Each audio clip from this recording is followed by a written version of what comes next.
오늘 우리에게 주시는 하나님의 말씀 열왕기하 20장 1절로 7절 말씀입니다. 구약 598페이지. 저와 여러분이 한 절씩 읽겠습니다. 읽으실 때는 다른 사람을 배려해서 천천히 또박또박 읽도록 하겠습니다. 제가 먼저 읽습니다. 그때 히스기야가 병들어 죽게 되매 아모스의 아들 선지자 이사야가 그에게 나아와서 그에게 이르되 여호와의 말씀이 너는 집을 정리하라 네가 죽고 살지 못하리라 하셨나이다.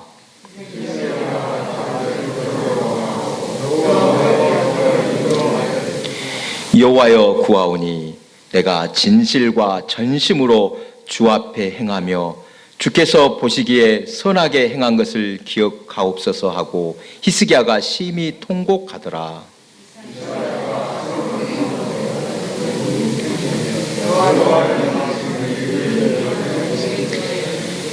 너는 돌아가서 내 백성의 주권자 히스기야에게 이르기를 왕의 조상 다윗의 하나님 여호와의 말씀이 내가 내 기도를 들었고 내 눈물을 보았노라.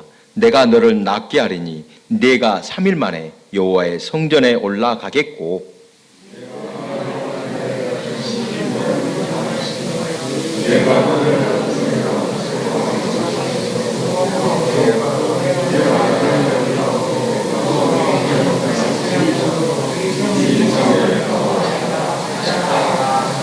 같이 있습니다. 이사야가 이르되 무화과 반죽을 가져오라 하매 무리가 가져다가 그 상체에 놓으니 나으니라. 아멘. 우리 함께 인사 나눕니다. 보고 싶었습니다. 사랑합니다. 우리는 한 가족입니다. 감사합니다. 서로 보고 싶어서 주일이 기다려진다. 얼마나 기쁜 일이겠습니까? 여러분 골골 80 많이 들어보셨죠? 저희 아버지께서 5년 전에 정말 위험한 고비를 넘기시고 또 몇 차례 급히 병원을 찾으셨지만 지금까지 생존해 계시니 감사할 따름입니다. 사실은 어제가 생신이었는데 하루가 지났지만 혹시라도 이번이 마지막 생신이 될지도 모르니까 형제들 웬만하면 다 모여라. 그래서 오늘 예배 후에 다녀올 계획입니다. 우리 교우들께서도 문병원 오셨을 때 그때 전남대병원 중환자실에 계실 때였습니다. 아버지를 살려달라고 정말 팔순잔치라도 할 수 있도록, 왜 그러냐면 그때 제가 그 다음에 있을 팔순잔치를 다 계획하고 상당히 크게 준비하고 있었습니다. 그래서 제발 팔순잔치만이라도 하고 갈 수 있도록 생명을 연장해 주시라고 간절히 기도할 때가 지금도 생생합니다. 인간의 힘으로 해결하지 못할 상황을 맞을 때 사람들은 절망하거나 자포자기하는 것을 봅니다. 하나님을 원망하기도 할 것이며 또 어떤 이는 기도할 것입니다.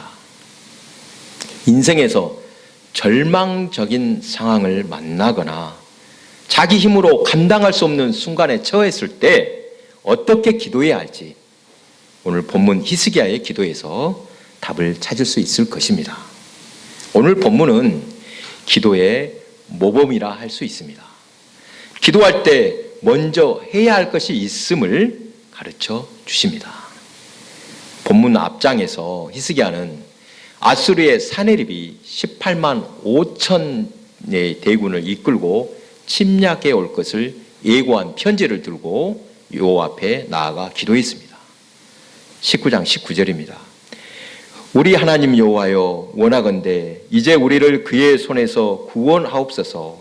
그리하시면 천하 만국이 주 여호와가 홀로 하나님이신 줄 알리이다. 택하신 백성을 구원하여 주심으로 온 천하 만민 앞에서 주님이 영광을 받으시기를 간절히 기도했습니다. 히스기야의 진심 어린 기도, 하나님의 향한 마음을 받으시고 하루아침에 18만 5천 명을 제거하셨습니다. 어떻게 제거하셨습니까? 19장 35절입니다. 이 밤에 여호와의 사자가 나와서 아수르 진영에서 군사 18만 5천 명을 친지라 아침에 일어나 보니 다 송장이 되었더라. 싸우지도 않고 대승을 거두었습니다.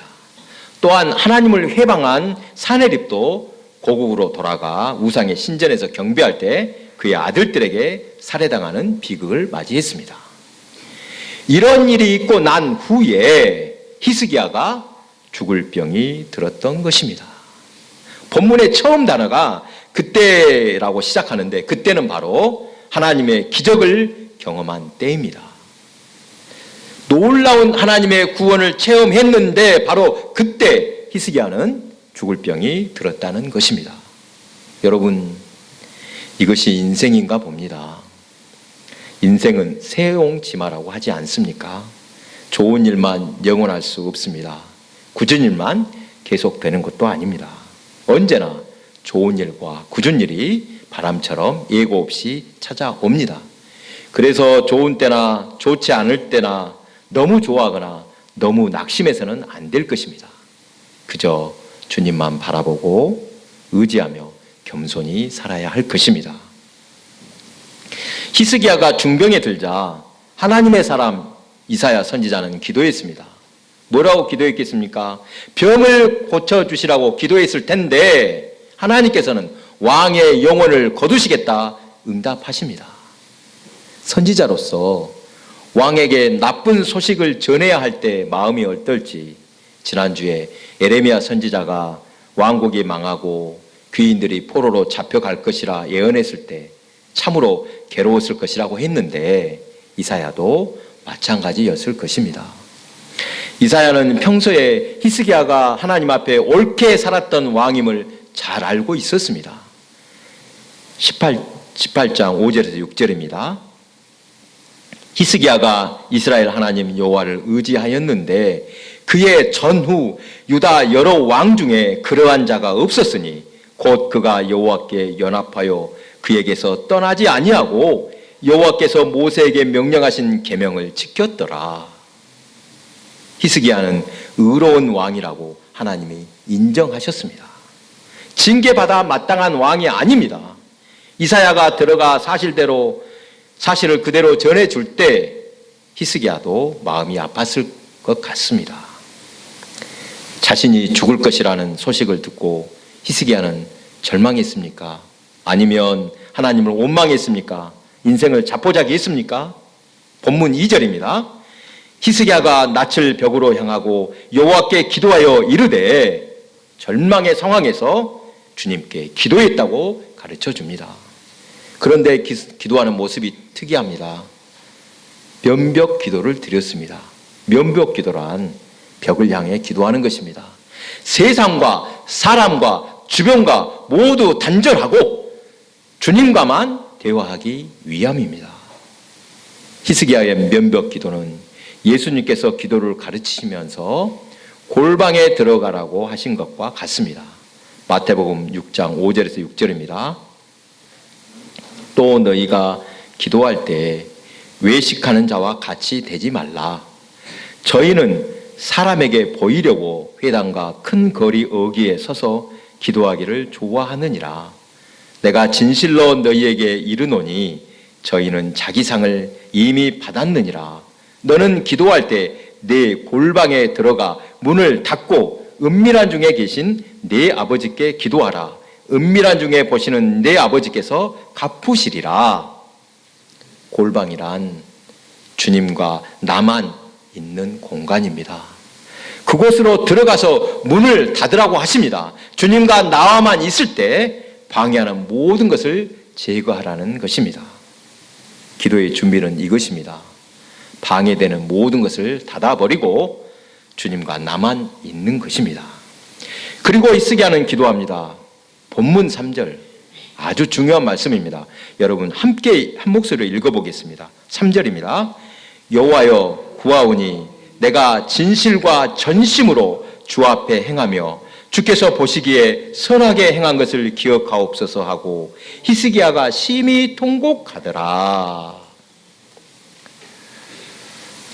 주님 앞에서 진실과 전심으로 선하게 행한 자신의 삶을 주님께서 기억해달라고 간구하며 심히 통곡했습니다. 지금 히스기야가 하나님께 기도하면서 올려드리고 있는 것이 있는데 그것은 바로 그의 삶입니다. 그는 평상시 살았던 바른 삶을 주님 앞에 드리면서 긍휼을 베풀어 주시기를 기도했습니다. 히스기야가 간곡한 기도, 절실한 기도를 드리면서 자신의 진실과 전심, 선하게 행했던 것을 기억해 주시라고 간구하는 것 여러분 눈여겨보시기 바랍니다. 아주 이것 중요합니다. 전에 한번 탈무드에 나오는 세 친구의 이야기를 들려드린 적이 있습니다. 여러분 기억하실 것입니다. 어떤 사람에게 세 명의 절친한 친구가 있었는데 어느 날 왕궁에서 급히 들어오라는 명령을 받았습니다. 왕의 명령은 누구도 거역할 수 없습니다.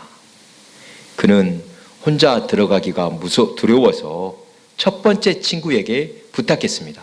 이 첫 번째 친구는 평소에 가장 소중하다고 여기던 친구였습니다. 그런데 이 친구는 단번에 거절합니다. 왜 내가 자네하고 간단 말인가?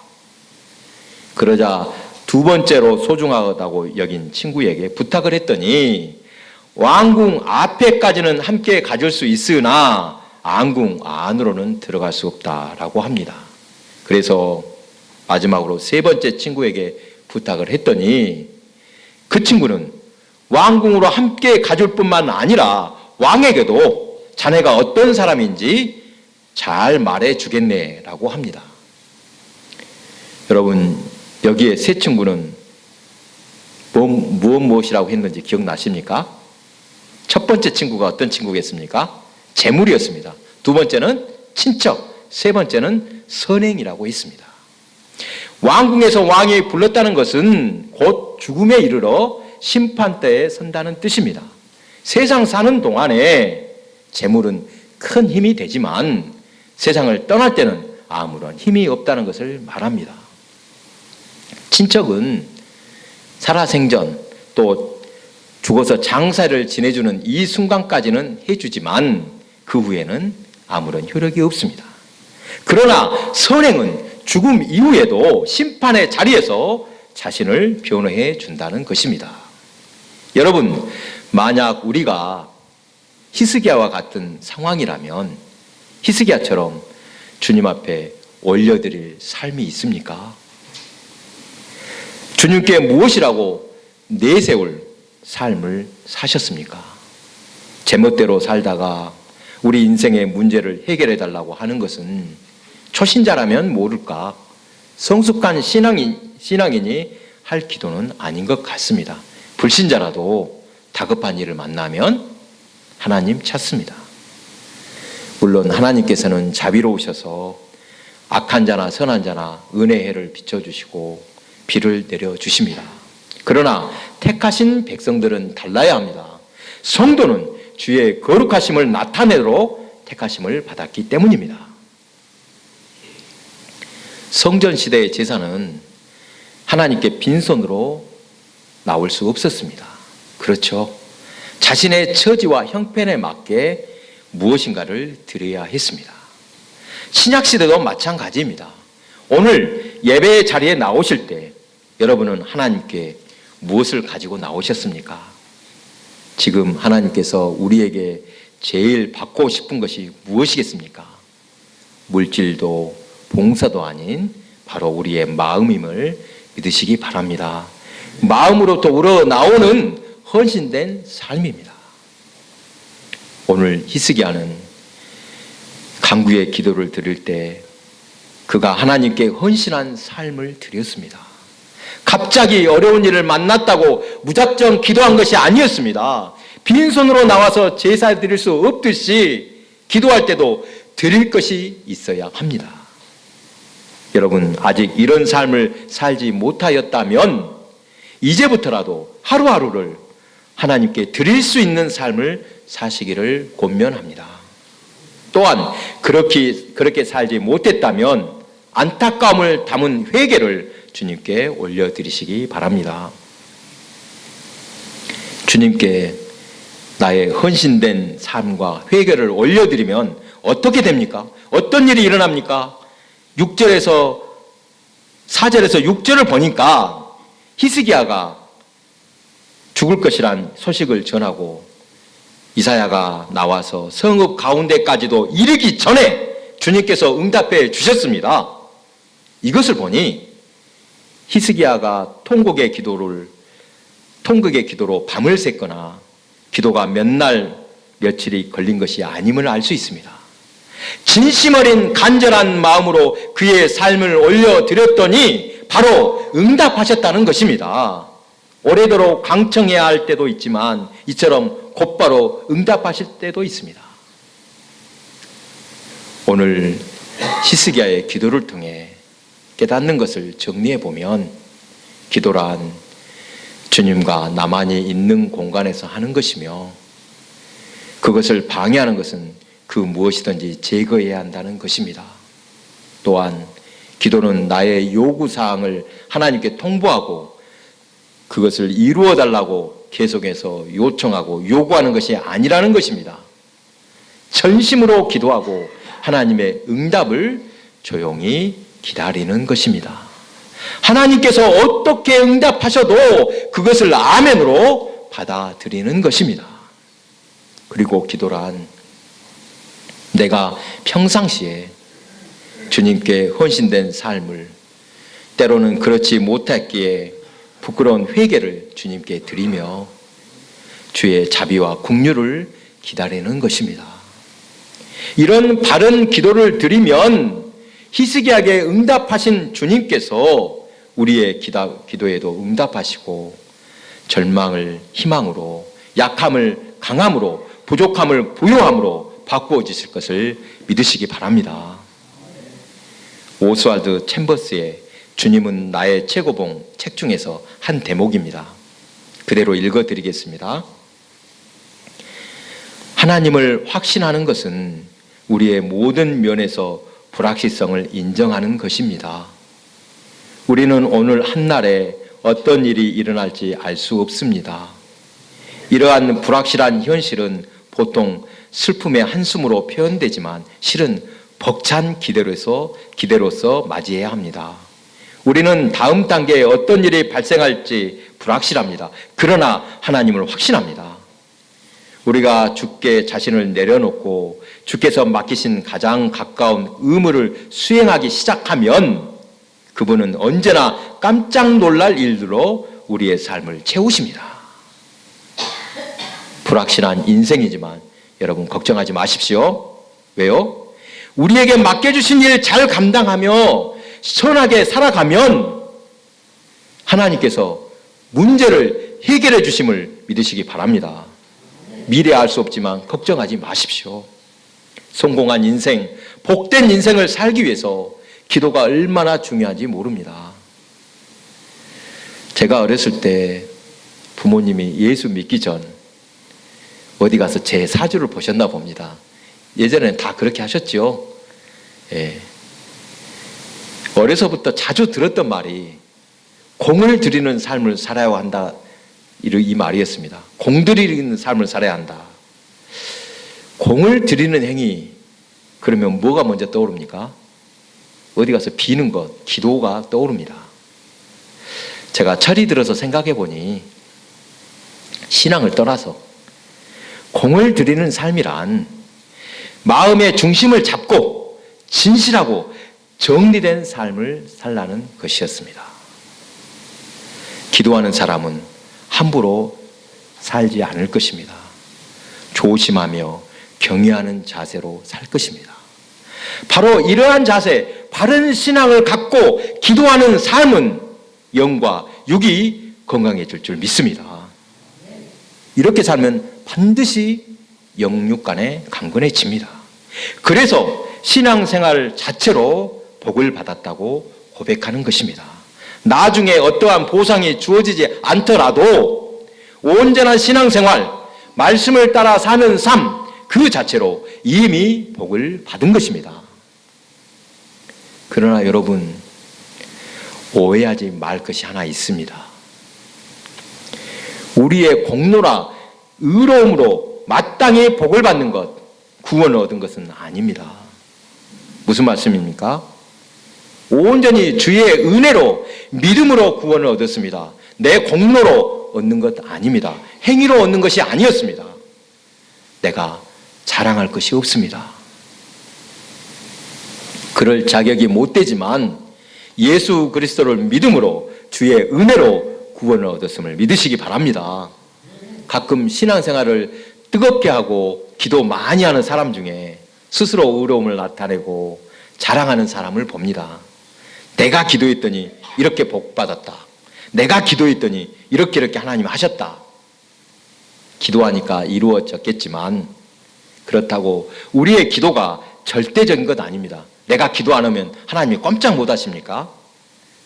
예전에 영생교 한때 나라에 상당한 혼란을 일으켰던 이 이단이 있었습니다.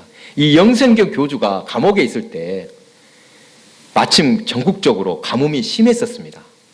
그때 그 교주가 했던 말이 언론에 소개되었습니다. 내가 감옥에 있어서 제대로 기도하지 못하니까 가뭄이 계속되었다. 참으로 뻔뻔한 사람입니다. 자기가 무슨 하나님을 부리는 사람입니까? 기도는 그런 수단이 아닙니다. 기도와 상관없이 될 일은 되고 안 될 일은 안 됩니다. 중요한 사실은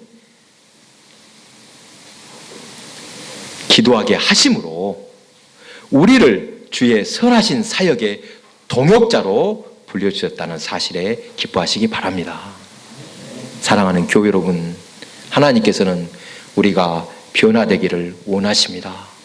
주의 음성을 듣는 사람, 말씀에 순종하는 사람으로 변화되어야 합니다. 주님께서는 무한한 은혜를 예비하고 계십니다. 너무너무 큰 보따리를 갖고 계십니다. 기도하면 우리의 삶은 반드시 변화됨을 믿으시기 바랍니다. 앞날을 알 수 없으나 기도함으로 이미 승리자가 되었음을 믿으시기 바랍니다. 기도하겠습니다.